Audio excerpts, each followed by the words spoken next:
నమస్తే అండి. నమస్తే మేడం. మీ పేరేంటండి? నా పేరు కుమారి. ఏం చేస్తూ ఉంటారండి? వ్యవసాయం పని. ఉంగుటూరు నియోజకవర్గంలో ఏ పార్టీ అభివృద్ధిలోకి వస్తుంది అనుకుంటున్నారు? వైఎస్ఆర్. వైఎస్ఆర్ పార్టీ ఎందుకు రావాలనుకుంటున్నారు? మాకు అన్నీ చేశారండి. అమ్మఒడి కాడి నుంచి మా ఆయనకి ఆటో మిత్ర కానీ డాక్రాలో రుణమాఫీ కానీ అన్నీ వచ్చినాయండి. మీ పిల్లలందరికీ అమ్మఒడి వచ్చిందంటారా? వచ్చిందండి. ఇంకా పెన్షన్ అవన్నీ ఇస్తున్నారు? ఇస్తున్నారండి. ఇదివరకు అయితే 1 గంటకు వెళ్ళి 3 దాకా వచ్చేవారు కదండి పంచాయతీ ఆఫీస్ కాడికి వెళ్ళి. ఇప్పుడు ఇంటింటికి వస్తుంది. ఇంకో బియ్యం కూడా మేము అక్కడికి వెళ్ళి కోట రేషన్ కార్డు అవన్నీ అక్కడ నుంచి ఉంటే కానీ మాకు బియ్యం వచ్చాయి కదండి. ఇంటింటికి వస్తున్నాయండి. చంద్రబాబు 4,000 పెన్షన్ చేస్తా అన్నారు. దానిపై మీరు ఎలా స్పందిస్తారు? ఏం మరి తెలియదండి. జగన్ కూడా పెంచాడు కదండి. తల్లి వందనం కింద 15,000 ఇస్తా అంటున్నారు ప్రతి బిడ్డకి, ఇంట్లో ఉన్న ప్రతి బిడ్డకి.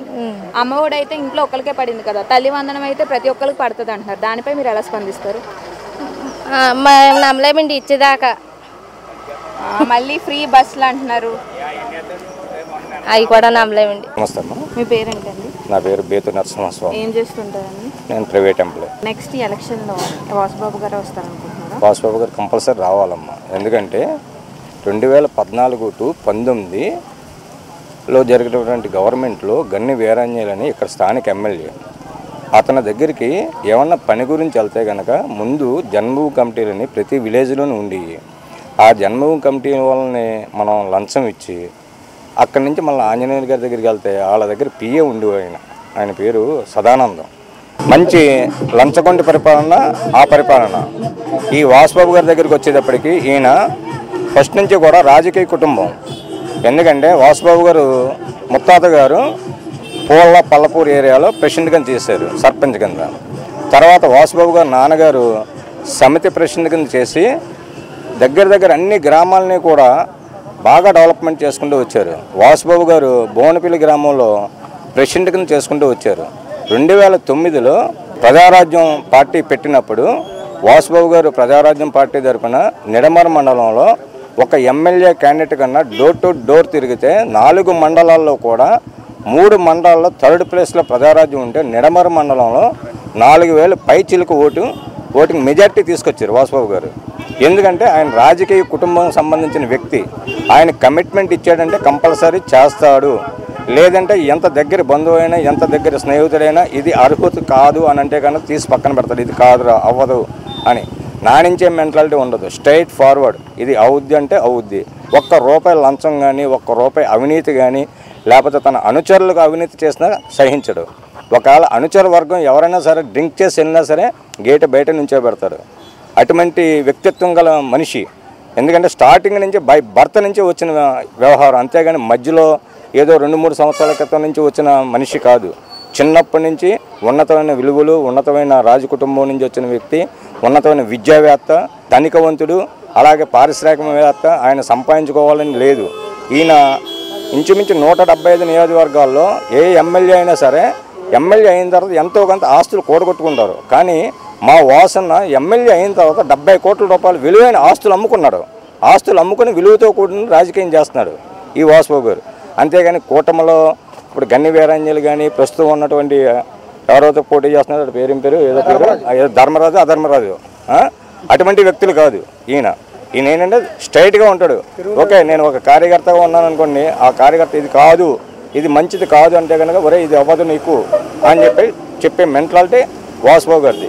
లేదు ఇది అర్హత ఉంటే కనుక నువ్వు అప్లై చేయి, కంపల్సరీ వస్తుంది అని చెప్పి 1 సెంటు కాదు కదా 1/2 సెంటు భూమి కూడా అతను తరపున ఎవరికి లేదు.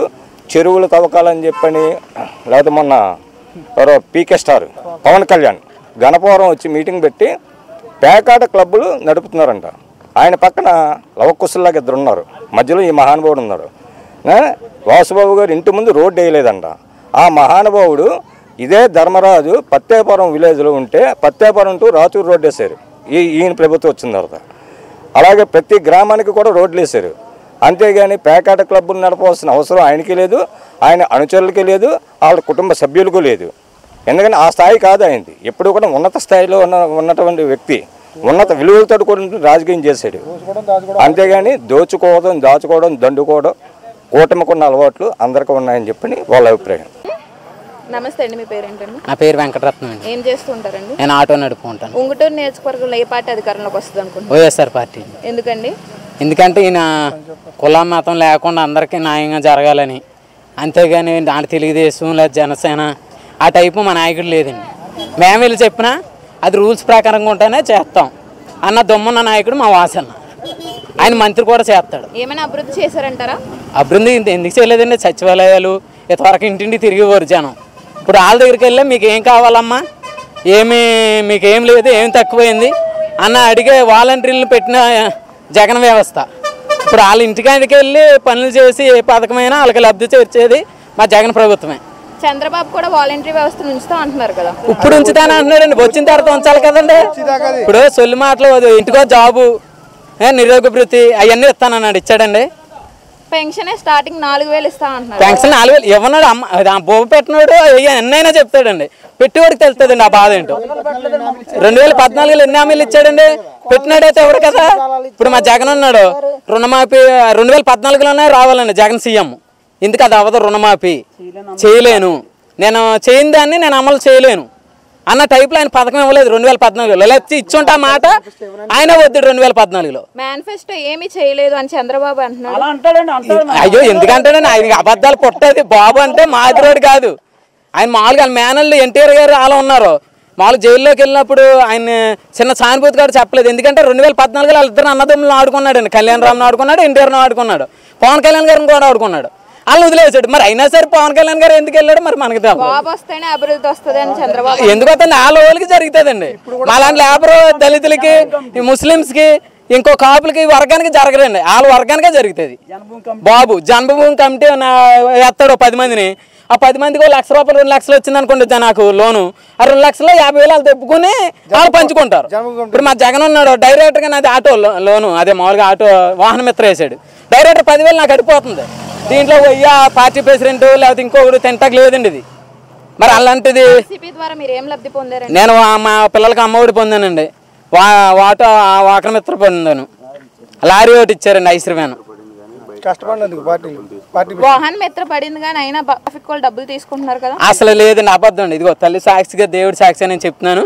ఒక ట్రాఫిక్ పోలీసు కూడా మమ్మల్ని ట్రాఫిక్లో సిటీలో కూడా లాగుతం లేదు. కానీ తాళంచలు ఇంతవరకు ఇదే తెలుగుదేశం ప్రభుత్వంలో తాళంచా తీసుకుని వెళ్ళిపోయేవారు.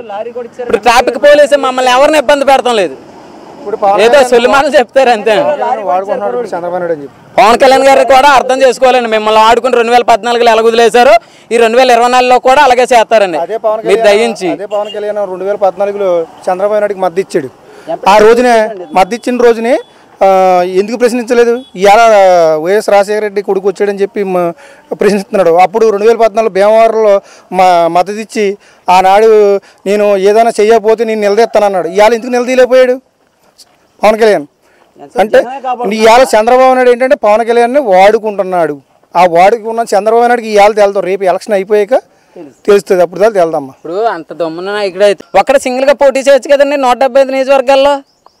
మరి మా జగన్ అన్న 175 నియోజకవర్గాల్లో నేను పోటీ నేను సిద్ధం అంటున్నాడు, గెలుస్తాను అంటున్నాడు.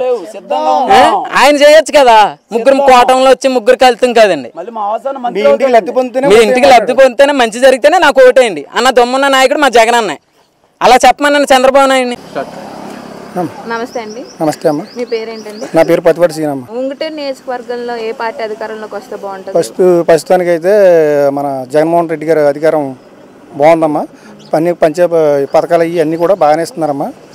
ఈ వాజ్పేయి గారి మట్టికి నెంబర్ 1గా పథకాల మట్టికి బాగా చేసి పెట్టారమ్మా. ప్రతి ఇంటికి కూడా ఏ ప్రభుత్వం కూడా చేయలేని పని కూడా మన జగన్మోహన్ రెడ్డి గారు బాగా చేశారమ్మా. ఏ ప్రభుత్వంలో కూడా ఇంటికి పథకాలు అన్నదే ఇన్ని సంవత్సరాలు చాలామంది రాజకీయ నాయకులు చేశారు, కానీ ప్రభుత్వం చేసినట్టు ఏ ప్రభుత్వం చేయలేదమ్మా. అది కొంత ఏంటంటే మన ఎమ్మెల్యే గారు కూడా కొద్దిగా లంచం లేకుండా కార్యకర్తలు కానీ అది కానీ ఇది దోసుకోండి, అది దాచుకోండి, ఇది తవ్వుకోండి, ఏ పనులు కూడా అని మమ్మల్ని అయితే ఏనాడు కూడా చేయొద్దని కూడా అన్నాడు. కూడా చేసే పరిస్థితి కూడా తెచ్చుకోలేదు కూడా మేము. కొంతమంది జన్మభూమి కమిటీలో కొన్ని చెరువులు, కొన్ని స్థలాలు, కొన్ని గ్రావులు, కోరీలు ఇవన్నీ కూడా తెలుగుదేశం ప్రభుత్వంలో చాలా దారుణంగా తవ్వేసుకొని దొరికిన కాడికే దోచేసుకున్నారు. దోసుకుంటలో మాదిరిగా దోచుకోలేదు. కార్యకర్తలు కానీ నాయకులు కానీ చాలామంది బాగుపడ్డారు.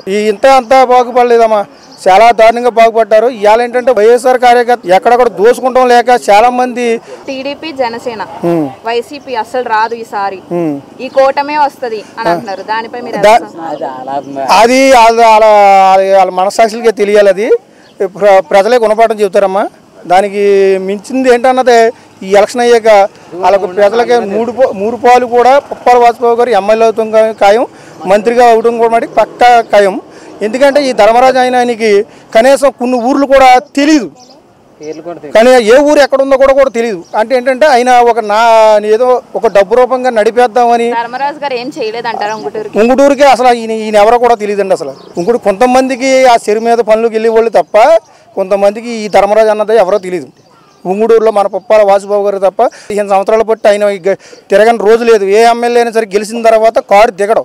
అలాంటిది ఈయన నానా పందులు పడి ఇంటింటికి గడప గెలిచాక ప్రతి ఇంటికి వెళ్ళి నీకు లబ్ధి పొందిందా లేదమ్మా, మీకు పథకాలు పడ్డాయా లేదా, మీకు అభివృద్ధి అందిందా లేదా, ఇంటి స్థలం వచ్చిందా, మీకు పెన్షన్ వచ్చిందా లేదా పెద్దమ్మ లేదా మామ అని అడుగుతున్నాడు ఆయన.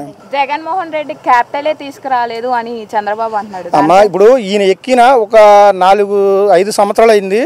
చంద్రబాబు నాయుడు ఎక్కిన టైంలో అభివృద్ధి ఏ రకంగా అయ్యింది, జగన్మోహన్ రెడ్డి 5 సంవత్సరాల్లో ఏ రకంగా అయ్యింది.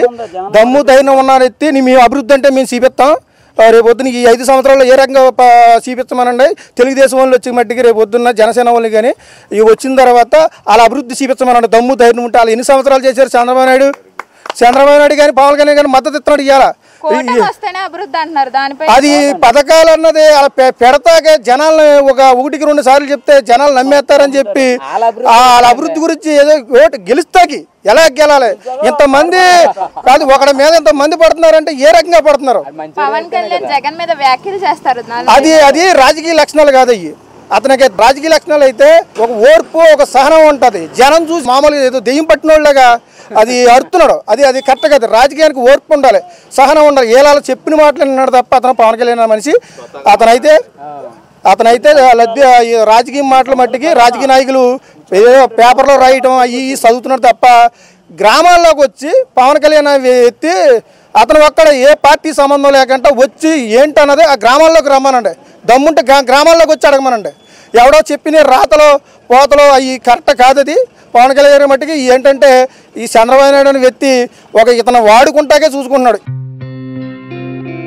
గత 20 సంవత్సరాలుగా దంత సమస్యలతో పాటు దవడ మరియు ముఖ సంబంధ సమస్యలకు చక్కని చికిత్సలు అందిస్తున్న శ్రీ రామకృష్ణ దంత వైద్యశాల, నరసింహారావుపేట, ఏలూరు. ఎమర్జెన్సీస్ లో వాడే ఆక్సిజన్ కాన్సంట్రేటర్లతో పాటు air purifier, UV light steriliser, ULV fogger వంటి పరికరాల ద్వారా పరిశుభ్రమైన వాతావరణంలో చికిత్స అందించబడుచున్నది. ఆర్వీజీ ద్వారా అతి తక్కువ రేడియేషన్ ఉపయోగించి దంత వ్యాధి నిర్ధారణ మరియు రూట్ కెనాల్ వైద్యం చేయబడుచున్నది.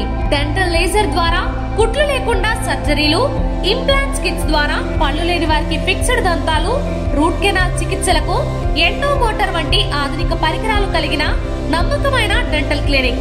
అత్యంత ప్రామాణికమైన ఆటోక్లావింగ్ పద్ధతిలో శుభ్రపరిచిన ఇన్స్ట్రుమెంట్స్ వాడడం మా ప్రత్యేకత. దంత సమస్యలకు చికిత్సతో పాటు విరిగిన దవడ మరియు ముఖ ఎముకలకు చికిత్స, ఎత్తు మరియు వంకర దవడలకు కాస్మెటిక్ సర్జరీ, యాక్సిలోఫేషియల్ వంటి చికిత్సలకు చిరునామా శ్రీ రామకృష్ణ దంత వైద్యశాల, వేములపల్లి రెసిడెన్సీ అపార్ట్మెంట్.